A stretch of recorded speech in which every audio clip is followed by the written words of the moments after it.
We get people violating boundaries of property lines. They just feel that they can do whatever they want because they're not being monitored. That's one of the things, along with noise and lewd conduct, Argo Pace and his wife deal with living next door to a short-term rental, or STR, in Stony Point. Who would want to be in this situation?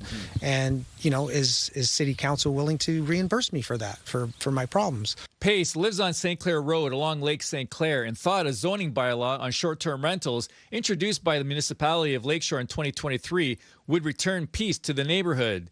Under the zoning bylaw, short-term rentals are not permitted, but rentals of 28 days or less would be subject to regulations, much like bed and breakfast outfits are. However, the regulations have yet to be defined, but town administration is creating a report on short-term rentals and how to regulate the 100 or so that existed before the zoning bylaw. That could be a licensing regime, but the details hasn't really been set out. The municipality says as of 2024, no short-term rentals were allowed to be created. The issue is that the short-term rentals that legally operated before 2024, those are allowed to continue to exist if they were operating in compliance with our bylaw. The Planning Act, Section 34.9, prevents new municipality zoning bylaws from interfering with the continued legal use of one's land, building, or structure. It has to respect the provincial legislation and the fact that some people may have been using or operating a building legally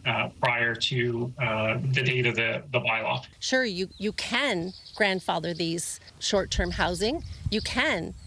But why? Why wouldn't you support your constituents that you've already gone through the process with and make things whole again for the residents? What happens when they sell the house? Does that mean that it gets grandfathered in to be another Airbnb? So what happens to the value of my property? Residents will have an opportunity to be part of the discussion at a future council meeting.